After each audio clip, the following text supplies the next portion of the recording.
Eu falo com você que já orou, já fez um dia uma oração e não foi respondido.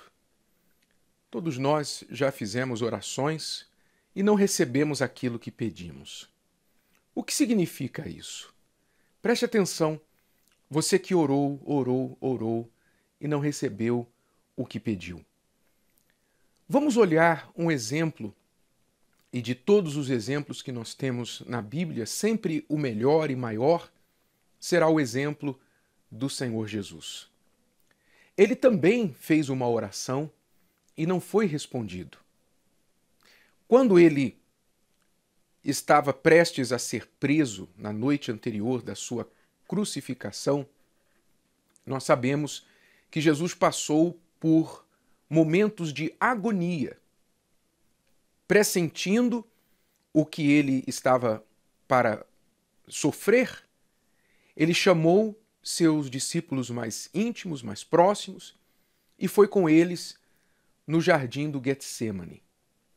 E ali ele orava insistentemente. Orou 3 vezes pedindo a mesma coisa, dizendo: Pai, se possível for, passa de mim este cálice.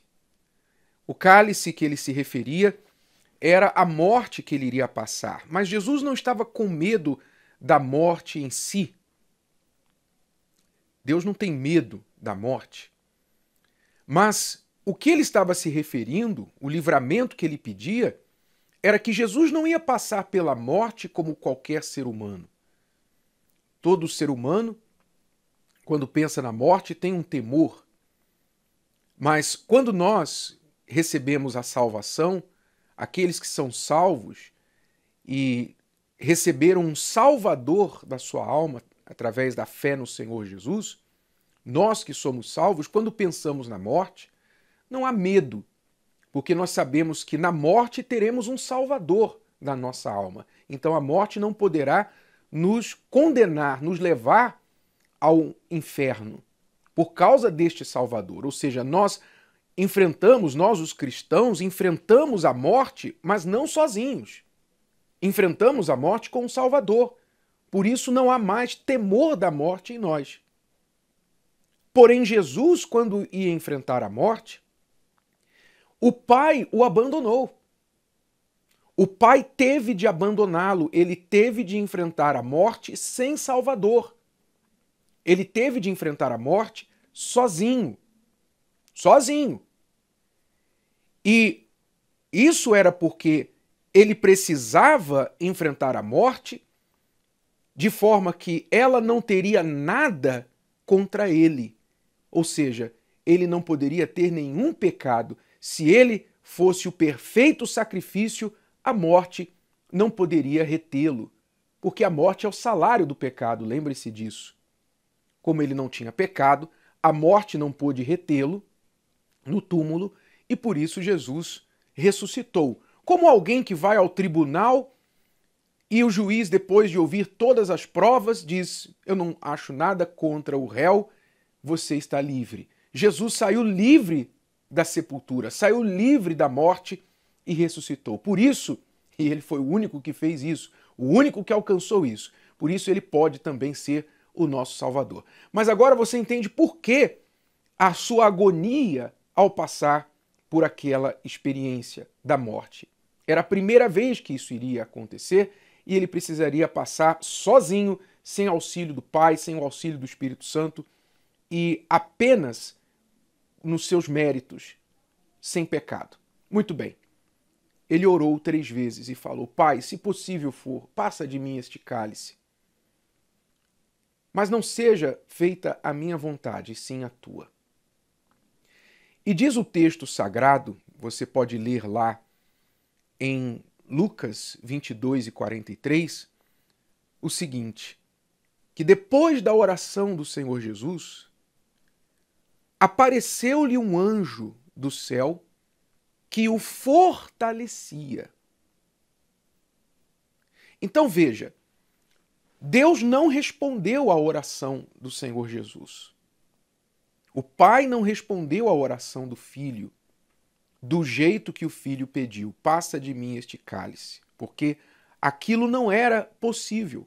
Era parte dos planos de Deus que ele bebesse aquele cálice, passasse pela morte. Mas, em vez de livrá-lo do cálice, o pai o fortaleceu. Então, na verdade, houve uma resposta. Só que não houve a resposta que ele pediu, que ele queria, mas sim aquela que ele precisava. Jesus pediu livramento. O pai deu fortalecimento. E é isso que eu quero passar para você hoje, que está assim, se perguntando: poxa, Deus não me livrou. Por que Deus permitiu, está permitindo que tudo isso me aconteça? Por que é que eu estou bebendo este cálice amargo na minha vida? Eu orei tanto, eu pedi tanto, mas Deus não me livrou. Pode ser que assim como ele agiu com o Senhor Jesus, ele tenha agido, esteja agindo com você. Pode ser que ele não tenha te livrado, mas você não pode dizer que ele não tem te fortalecido. Porque aí, do seu lado, estão os anjos dele te fortalecendo, te assistindo, te dando condições para você ficar mais forte do que esta tribulação, do que este cálice que você está bebendo. Entenda, há coisas que nós temos de passar. Há coisas que a gente tem que passar. E se a gente fugir, a gente vai escolher o caminho mais fraco, escolher o caminho da derrota. Porque fugir da batalha é a derrota certa. Então há coisas que Deus sabe, no seu amor infinito, no seu plano infinito, de sabedoria infinita, ele sabe que há situações que ele não vai poder nos poupar, como o pai, a mãe que ama o filho, não pode poupar o filho de tudo que lhe acontece. Sabe que o filho tem que enfrentar, tem que passar certas situações para o bem dele, para ele amadurecer, para ele se fortalecer, para ele ter experiências. Deus também age conosco. Então, muitas vezes, você não vai receber livramento. Você vai receber fortalecimento. Então, se nós olharmos um pouquinho mais de perto o que aconteceu lá no jardim do Getsemane, na verdade, a oração do Senhor Jesus foi respondida. Foi respondida porque, na sua oração, ele não só pediu que, se possível, passasse aquele cálice dele, mas ele concluiu o seu pedido dizendo: porém, não seja feita a minha vontade, sim a tua. Então Deus fez a vontade dele. A vontade do Pai prevaleceu, como Jesus pediu. Entende agora por que é tão importante que você também se submeta à vontade de Deus e não à sua? Em todas as nossas orações, e ele nos ensinou isso no Pai Nosso, não é verdade? No Pai Nosso ele nos ensinou a orar: seja feita a tua vontade na terra como no céu.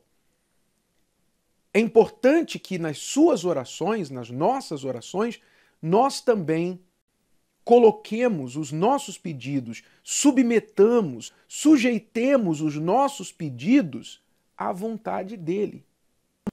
Senhor, eu quero isso, eu gostaria daquilo, eu preciso daquilo outro. Me livra daquilo outro, me faz aquilo outro. Porém, Senhor, seja feita a tua vontade e não a minha. Essa é a oração que poucos, na verdade, querem fazer. Não é? Na verdade, a gente quer dizer: Senhor, seja feita a minha vontade. Eu te peço isso e seja feita a minha vontade. É assim que a maioria ora, assim que a maioria pede, assim que a maioria sente. Mas se você orar, seja feita, porém, a tua vontade, não a minha, então saiba que a vontade de Deus sempre será a melhor e a maior. Sempre o que você precisa e não necessariamente sempre o que você quer, pois o que a gente quer às vezes é contra a gente. O que a gente quer nos faz mal, o que a gente quer não é o melhor, ainda que a gente pense no momento que seja. Então, você quer livramento, Deus te deu o fortalecimento. Você ficou mais forte do que o seu problema, mais forte do que a sua tribulação. Então quer dizer, de certa forma, você também foi livrado. Jesus também foi livrado da morte, mas teve de passar por ela. Ele foi livrado no final, mas ele teve de passar por ela. Ele foi mais forte do que ela. Deus vai te fazer isso, está te fazendo isso. Neste exato momento, com estas palavras, ele está te fazendo mais forte do que o seu problema, a sua luta, a sua guerra. Você crê nisso? Você recebe isso? Você crê que a vontade dele é maior que a sua? Melhor que a sua? Então receba e permita que a vontade dele seja feita na sua vida. E tudo vai dar certo no final. Gostou? Que tal ouvir de novo? Ouça quantas vezes precisar, até que este conteúdo faça parte de você. E não se esqueça de dar o seu like, comentar e compartilhar. Até a próxima!